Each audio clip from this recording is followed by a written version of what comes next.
ఓం శ్రీ సాయినాథాయ నమః. సాయి భక్తులందరికీ నమస్కారం. ఈరోజు మనం షిరిడి సాయిబాబా జీవిత చరిత్రలో అందరికీ ఎక్కువగా కొన్ని విషయాలు తెలియవు, కొన్ని ఆధ్యాత్మిక సందేశాలను ఇచ్చే కొన్ని విశేష సంఘటనల గురించి తెలుసుకుందాం. ఒకరోజు షిరిడీలో ఒక ఆకలితో ఉన్న కుక్క మసీదు దగ్గరకు వచ్చింది.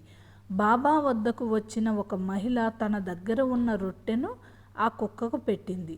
తర్వాత బాబా ఆమెతో ఇలా అన్నారు, అమ్మా, నువ్వు నాకు ఎంతో ప్రేమగా భోజనం పెట్టావు, నా ఆకలి తీర్చావు అని బాబా చెప్పారు. ఆమె ఆశ్చర్యపడి, బాబా, నేను మీకు కాదు కుక్కకు పెట్టాను అని చెప్పింది. అప్పుడు బాబా చిరునవ్వుతో, ప్రతి జీవిలో నేనే ఉన్నాను, ప్రతి మనిషిలోనూ నేనే ఉన్నాను. ఆకలితో ఉన్న జీవికి అన్నం పెట్టడం అంటే నాకు అన్నం పెట్టినట్టే. ఈ సంఘటన ద్వారా బాబా ప్రతి జీవిలో పరమాత్మ ఉన్నాడని బోధించారు. అలా ఆమె అనుకుంది, అలా అయితే నేను కుక్కకు పెట్టిన రొట్టె ముక్క బాబా భుజించినారా అని ఆమె ఆలోచించింది. ఇప్పుడు దక్షిణ ఎందుకు తీసుకునేవారు బాబా అనే విషయాన్ని గురించి తెలుసుకుందాం. చాలామంది అనుకునేవారు, బాబా ఎందుకు దక్షిణ అడుగుతున్నారు? కానీ బాబా ఎప్పుడూ సంపద కోసం అడగలేదు. ఆయన చెప్పిన భావం ఏమిటి? డబ్బును కాదు, మీ అహంకారాన్ని, దురాశను, మమకారాన్ని, దుఃఖాన్ని నా దగ్గర విడిచిపెట్టు. అందుకే కొందరిని 2 రూపాయలు, కొందరిని 5 రూపాయలు, మరికొందరిని 16 రూపాయలు అలా అడిగేవారు. ప్రతి సంఖ్య వెనుక ఒక ఆధ్యాత్మిక అర్థం ఉంటుంది. ఒక్కొక్కళ్ళ దగ్గర ఉన్న అహంకారాన్ని బట్టి, దురాశను బట్టి, మమకారాన్ని బట్టి బాబా దక్షిణ రూపంలో అడుగుతూ ఉండేవాళ్ళు. ఒక్కొక్కళ్ళ దగ్గర 2 రూపాయలని, 5 రూపాయలు, 16 రూపాయలు అలా ఒక్కొక్క సంఖ్యను ఎంచుకొని అడుగుతూ ఉండేవాళ్ళు బాబా. ఇప్పుడు బాబా ప్రతి సాయిబాబా దేవాలయంలో ధుని ఉంటుంది కదా, ఆ ధుని అగ్ని రహస్యం గురించి తెలుసుకుందాం. షిరిడీలో బాబా వెలిగించిన ధుని ఇప్పటికీ నిరంతరం వెలుగుతూనే ఉంటుంది, ఎప్పుడు ప్రజ్వలంగా వెలుగుతూ ఉంటుంది. ఆ ధుని నుంచి వచ్చే ఊదిని బాబా అందరికీ ఇచ్చేవారు.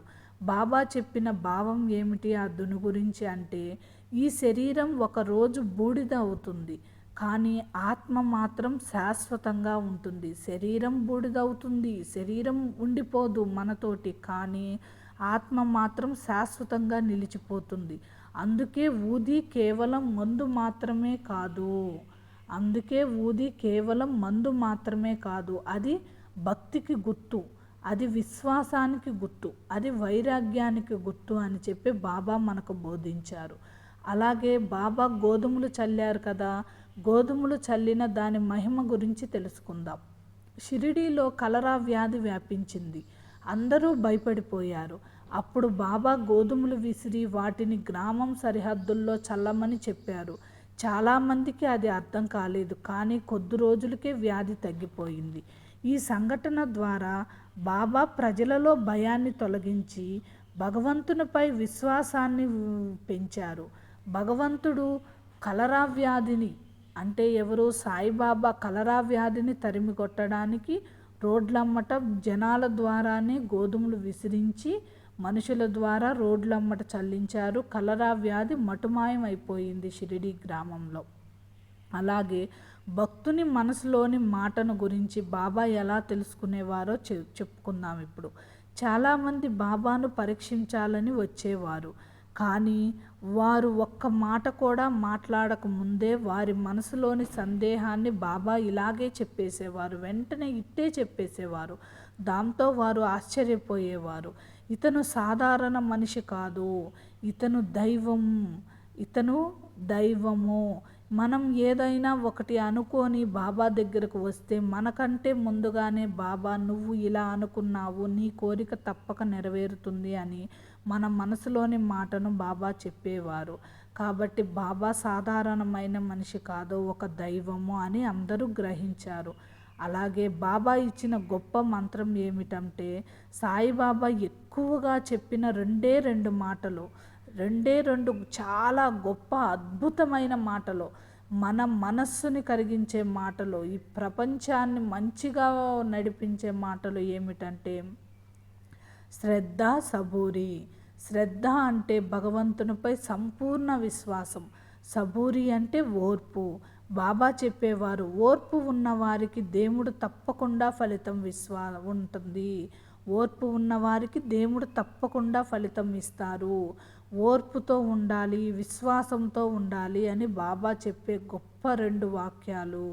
అలాగే నిందించిన వారిని ప్రేమించాలి. బాబాను కొందరు అవమానించారు, రాళ్లతో కొట్టారు, రాళ్ళు విసిరారు, అవమానించారు, నువ్వు దేవుడు కాదు అని నిందించారు. అయినా బాబా కోప్పడలేదు. ఆయన అన్నారు, వాళ్ళు తెలియక చేస్తున్నారు, దేవుడు వారికి జ్ఞానం ఇవ్వాలి, వారికి జ్ఞానం అనేది లేదు, దేవుడే వాళ్ళని మంచిగా మారుస్తారు అని చెప్పి వారికి జ్ఞానం ఇవ్వాలి. ఇదే నిజమైన క్షమాగుణం. అవమానించిన వారిని కూడా క్షమించాలి. మనలో క్షమాగుణం అనేది ఏర్పడాలి. అలాగే మతాలన్నీ ఒక్కటే అని బాబా ఎప్పుడూ చెప్తుంటారు. బాబా మసీదులో ఉండేవారు, అక్కడే దీపాలు వెలిగించేవారు. రాముడు, అల్లా, కృష్ణుడు, అల్లాహ్ అందరూ ఒకే పరమాత్మ అని బోధించారు. అందుకే ఆయన మాట సబ్కా మాలిక్ ఏక్ అంటే అందరికీ యజమాని ఒక్కడే.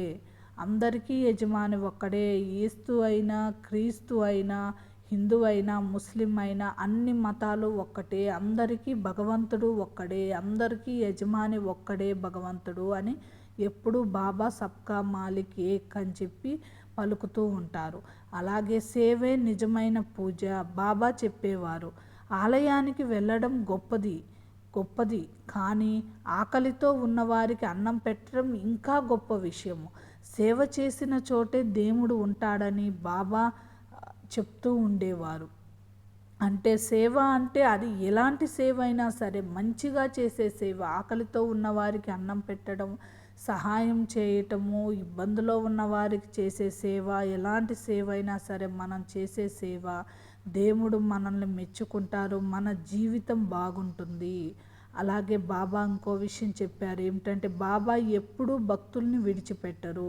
బాబా ఒకసారి చెప్పారు, నా సమాధి నుంచే నేను మాట్లాడతాను, నా భక్తులను నేను కాపాడుతాను. ఈరోజు కూడా ఎంతోమంది భక్తులు తమ జీవితాల్లో జరిగిన అనుభవాలను పంచుకుంటూ బాబా కరుణను స్మరిస్తూ ఉంటారు. వారిని నేను సమాధి నుంచే చూస్తూ ఉంటారు, వారిని కనికరిస్తూ ఉంటాను అని బాబా చెప్పారు. జీవితానికి బాబా ఇచ్చిన అమూల్యమైన బోధనలు ఏమిటంటే, కోపం మనిషిని నాశనం చేస్తుంది, ప్రేమ మనిషిని దేవునికి దగ్గర చేస్తుంది, దానం సంపదను తగ్గించదు, పుణ్యాన్ని పెంచుతుంది. అలాగే సత్యం చెప్పేవాడిని దేవుడు ఎప్పుడూ కాపాడుతాడు. ఇతరుల బాధను మన బాధగా భావించాలి. ఎవ్వరినీ చిన్నచూపు చూడకూడదు. వినయం ఉన్న చోటే దైవ అనుగ్రహం ఉంటుంది. భక్తి అంటే కేవలం పూజ మాత్రమే కాదు, మంచి మనసు కూడా భక్తి. అలాగే భక్తుడి పిలుపు వినగానే పలికే సాయిబాబా. సాయిబాబా ఒకసారి ఇలా అన్నారు, నా భక్తుడు నన్ను ఎక్కడి నుంచి పిలిచినా, ఎంత దూరంలో ఉన్నా నేను అతని పిలుపు వింటాను. అతని విశ్వాసమే నన్ను అతని దగ్గరకు తీసుకువస్తుంది. బాబాకు దూరం అనే భావనే లేదు. నిజమైన భక్తితో పిలిచే ప్రతి హృదయంలో ఆయన ఉంటారని ఈ మాట తెలియజేస్తుంది. అలాగే అహంకారం ఉన్న చోట భక్తి నిలవదు. బాబా ఎప్పుడూ వినయాన్ని బోధించేవారు. ఆయన చెప్పిన భావం ఏమిటంటే, చెట్టు ఎంత ఫలాన్ని ఇస్తే అంతగా వంగుతుంది, అలాగే గొప్పవారు ఎప్పుడూ వినయంగా ఉంటారు. మనిషి ఎంత ఎదిగినా అహంకారం పెంచుకోకూడదు. ఆయన జీవితం నేర్పుతుంది, బాబా గారి జీవితం. అలాగే ఇంకొకటి, బాబా దృష్టిలో ధనవంతుడు ఎవరు? బాబా ప్రకారం ఎక్కువ డబ్బు ఉన్నవాడు ధనవంతుడు కాదు, సంతృప్తి ఉన్నవాడే నిజమైన ధనవంతుడు. కోరికలు పెరిగితే మనశ్శాంతి తగ్గుతుంది, సంతృప్తి పెరిగితే ఆనందం పెరుగుతుంది. అలాగే మాటల కంటే చేతలే గొప్పవి అని చెప్పారు బాబా.